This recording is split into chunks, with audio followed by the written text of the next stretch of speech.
the idea of packing up my motorhome to go down to get a loaf of bread, a gallon of milk, whatever, was very unfeasible.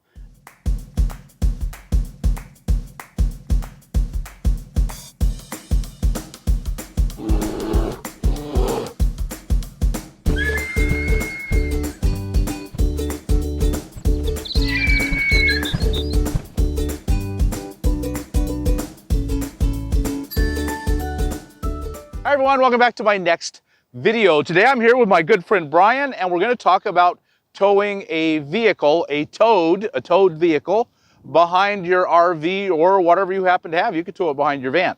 So Brian, you've been towing a vehicle of some kind for quite a while now. Yeah, so I've been on the road for 12 years, and after about 6 months on the road, I really felt kind of trapped. Like I was working up in the Sierra with you, and I was very far from a grocery store. The idea of packing up my motorhome to go down to get a loaf of bread, a gallon of milk, whatever, was very unfeasible. And so I shopped around, and I ended up with a tiny Ford Festiva that I could pull behind my rig very easily. And that worked out really well for about 7 years, 6 or 7 years. But then I upgraded to the Geo Tracker. I wanted to get further out into the woods, into the mountains, and it just has better clearance as four-wheel drive. And really, it's just opened everything up so I can go so many more places. So tell us which motorhome you have. So I have a 1977 Class C motorhome. It has a 350 engine, and so that's kind of a small engine for what it's hauling around. It's a 23-foot long motorhome, but it's weighted down, and that 350 really struggles. So I had to really think about what size vehicle I could tow behind it. The Ford Festiva was great. It was 1,800 pounds, very, very, very light. The Tracker is like around 2,200 pounds maybe. So again, it's very, very light for what it is. I couldn't haul behind a Jeep or anything like that. It's just too heavy. The motorhome struggles enough just with this weight. I can't imagine adding anything else. So I had to go keep it very, very small. And the fact that it is so old, and but it does get great gas mileage, right? No? The motorhome, not so much. I get about 5 or 6 miles per gallon. Right. So that brings up a great point of that's the other reason that I bought a tow behind car is that the little Festiva, that got almost 40 miles per gallon. So I could sit with my motorhome and then drive all around and make it much more affordable. This gets about 28 miles per gallon, so which is still phenomenal. Yeah, for a four-wheel drive vehicle, it's excellent. And again, compared to that 5 to 6 miles per gallon, it just makes zero sense to drive my motorhome when I can drive the car. Right. And I only put about 3,000 miles per year on the motorhome. This I put more like maybe 8 to 10,000 miles on it. Right. So you can see right away, the logic of owning a towed really starts to add up when you're getting 5 to 10 miles to the gallon out of your RV. It's a much older RV. It is. The more you drive it, the more repairs you're going to do. So you did have to add, maintenance on this and insurance. Now you have two engines instead of one. That is a downside, absolutely. Yep. So it is 2 things to maintain: 2 oil changes, 2 breakdowns, 2 tires, 2 of everything. And so it makes it a little more expensive, but when I run the finances, it's so much of a cost savings in the long run that it just makes sense. And the convenience. Yes, absolutely. Oh man, the convenience. You camp this thing for a week, 2 weeks. You don't start it again, you don't drive it again, you have to move every 2 weeks out here boondocking. Yep. And so, it saves the wear and tear on your home. It does. And you have fun driving. Absolutely. There's a lot of good logical reasons and money-saving reasons to own a towed vehicle. Of course. For a lot of us, we think, well, you got to hook it up and you got to tow it, and it's so hard. I can't do it. I can't do it. I can't do it. Is it all that hard? It is not. I mean, it's a learning curve, of course, but depending on which tow bar you get, it can be very, very easy, or it can just be not a problem. There's the tow bars that don't move at all, that just go straight up, and is still in your line of vision when you're driving around in the car and go straight down. Those are a little more difficult because you really have to line things up perfectly. With my tow bar, it has actuating arms, so you have a leeway that as long as you're within a foot of, getting close to the center, you're fine. You can hook it up, and then when you pull forward, all those arms extend and it hooks up properly that way. I actually bought the tow bar off of Craigslist. I'm gonna say I paid 150 bucks for it, which is a really good deal. I think most tow bars are probably anywhere between $200 and $500, maybe a little more if you get a really, really nice one. There are different base plates for each vehicle that you have to get specific for your vehicle. If they don't make them for your vehicle that you're towing behind, you can go to a welder and they can weld something on up underneath. So you've got this all set and ready to go, Mm-hmm. and now you're going to show us how to mount this on it. Yep, exactly. Okay, so one of the things, so this tow bar comes with, you have to attach these points right here. These are just bolt-on. It basically is a pin up here, and then there's a pin that goes down through these holes so that it locks in place. Now this tow bar is kind of heavy. I don't know the exact weight, but I would say it's maybe 50, 75 pounds at the most. So you do have to be careful with your back and try to lift with your legs as much as possible. It's a little awkward putting it on. So if you have a friend and one can grab each side, to be super simple. Doing it by yourself, it's not a big deal, but you do still want to be careful. And so yeah, so I just lift it up, put it on these pins right here.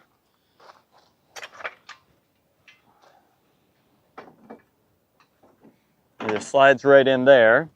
And then it has, I always lock it on just because, you know, I just don't want it to walk away on me. And these things are expensive. I don't want to replace it. So I always put a lock through one of them.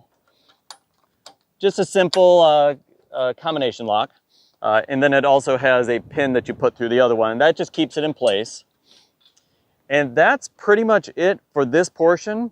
Now what I'm going to do is I'm going to go drive it behind the motorhome, get it lined up as best I can, and then we'll show you the rest of how I set it up and how we put it out there.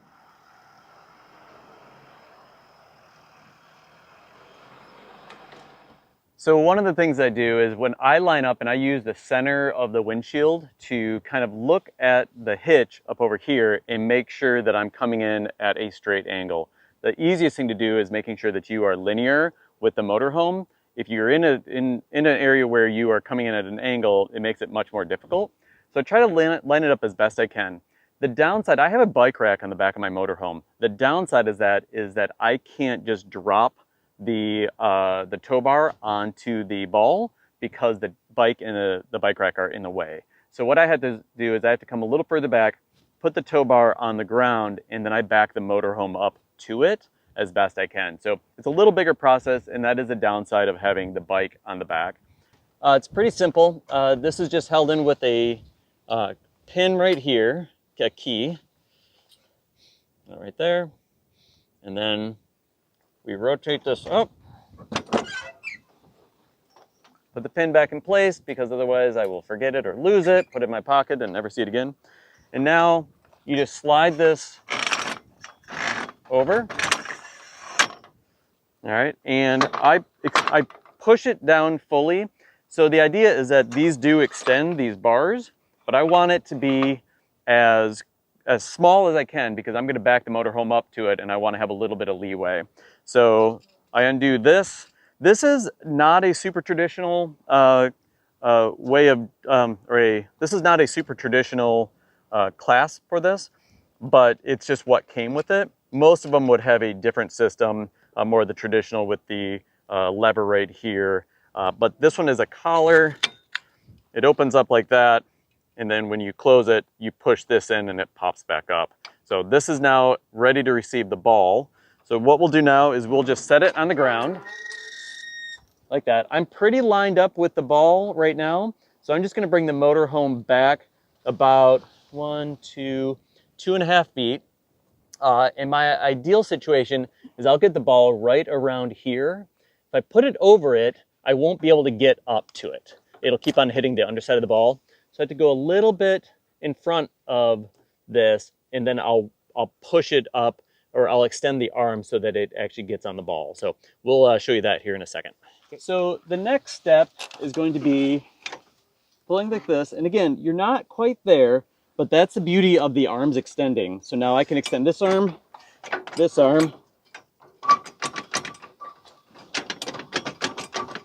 and just have to kind of work it on there. All right, there we go. So that is now on. The arms are not fully extended yet. That'll happen when I pull forward. So we'll go ahead and put the collar on, and we'll put the pin through. All right, there we go. So we're all good with that.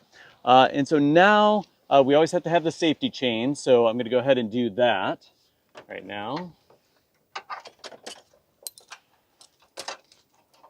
And most of the time I just keep the tow bar on the front of my vehicle. The only reason I took it off this time was because I went on that overlanding trip and I didn't want that to get hung up on anything. So I took it off. Most of the time I just keep it on. So it doesn't hurt. It's very low profile. And again, in the summer, when I'm campground hosting and I'm sitting in a place for 6 months, I'll take it off then just to, it's a little lighter. It gets less in the way, but otherwise it just stays on the front of my motorhome. All right, so we have the safety chains hooked up. Now we need to hook up the lights. Now the Ford Festiva was a little different. I did not have lights that were integrated into the existing system. Instead, you buy them at a Harbor Freight or auto parts store or online, and it's just the magnetic lights that you put on the back of your vehicle and then run a line up to the front vehicle, and you hook in the brake lights, turn signals, headlights, things like that. They'll all be tied in. Again, this came with it already integrated into the existing taillights and stuff, so I didn't have to have those magnetized ones. But the magnetized ones are so simple and they're cheap. They're 20 bucks. So it's pretty simple. You just run your cord, your line, your electrical wires down here. So it's just a 4-flat, which just is 4-flat, yep. Which is just a really standardized. Yep. Just make sure everything's clean. Make sure you get a good connection there. And I'll go through and test the lights, make sure they work, with the blinkers at least. All right, so we are all hooked up here now. So the next thing that I'm gonna do is I need to make sure that the wheels are not locked, that with a 4-wheel drive, I have front lockers, I put them in a free position. Want to make sure that the transfer case is in neutral and the parking brake is off. All right, so I'm in neutral. The transfer case is now in neutral. Parking brake is off. You do have to leave the key in the ignition in the accessories mode. Otherwise, your steering will lock on you while you're driving down the road, and then you're going to have some big problems. So now what I'll do is I will pull forward in the motorhome just a little bit at a time until those arms fully extend. And you'll see the little rivet pop up when that happens. So, and once that's all done, then I'm pretty set and I'm ready to tow.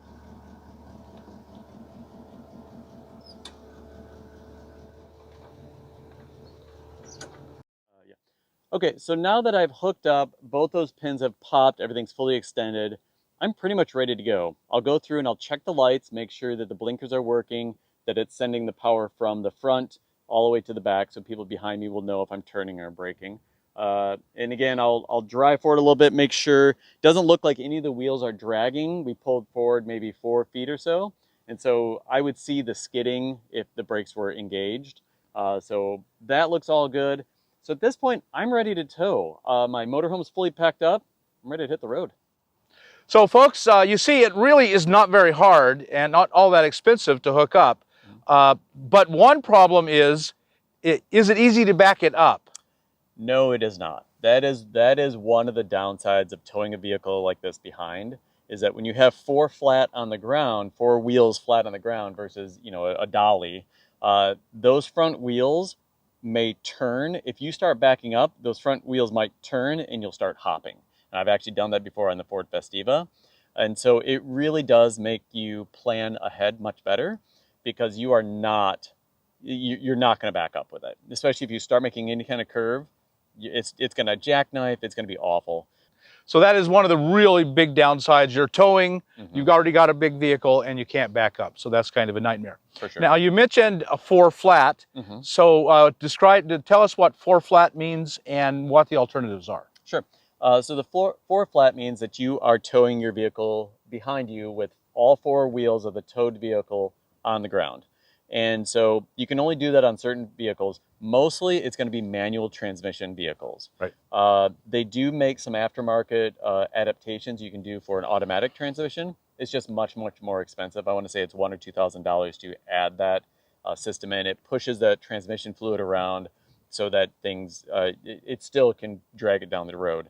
But manual transmissions are typically allowed. There are places online you can go that'll find out which vehicles you can tow for flat on the ground.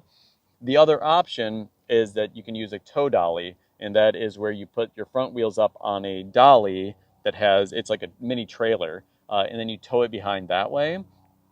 The advantage of that is you can do it with any vehicle. The disadvantage is that then you have to deal with that tow dolly when you are parked somewhere. So it's just another piece of equipment that you have to maintain. So we just want to drive home the point that before you even consider, you find out that your vehicle is safe to drive, however you're going to do it, 4-flat or on a dolly. That responsibility is yours. We don't know if it will. In fact, the majority of vehicles in the U.S. probably cannot. Correct. Yeah, that'd be my guess too. Yeah. So remember, we're telling you the majority of vehicles cannot be towed.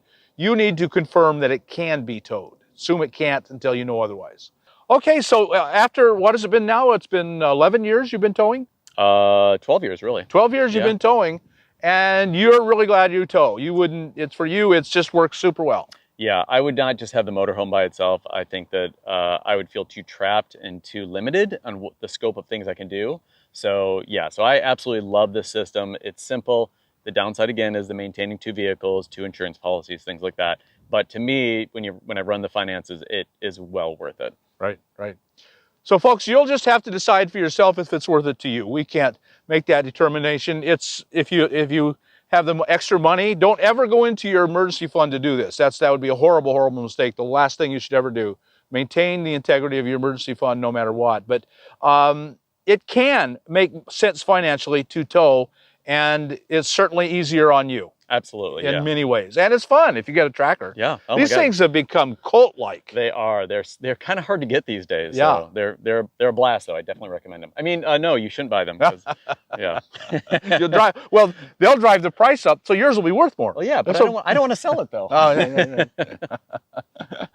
Okay, so I'd like to hear from you. Would this work for you? Would you consider owning a Toad and tow one? You can even do this with a van. If you've got a van with the 350, you just got the 350. Yeah. If you have a Chevy van with a 6 or a Ford van with a V10, you could tow no problem with a 1-ton. 1 ton, that's what you need. You can tow a vehicle no problem. You get all the advantages, extra storage. You use it for storage? I do, yeah. I put a lot of things in here. So my tables, outside chairs, things like that. It is like a little trailer. And I will say my friend Carrie, she actually has a Sprinter van, and she tows behind a geo-tracker as well because, again, she didn't want to put all the miles on her vehicle. She likes setting up her camp and then driving out, exploring with her tracker. She also had a CRV, things like that. So it is very, very possible for a van to tow something this light. So we'd really love to hear from you. Would this work for you? Would you consider towing a towed vehicle? We'd really like to know what your thoughts are. It will work for you, or it definitely wouldn't work for you, whatever your thoughts.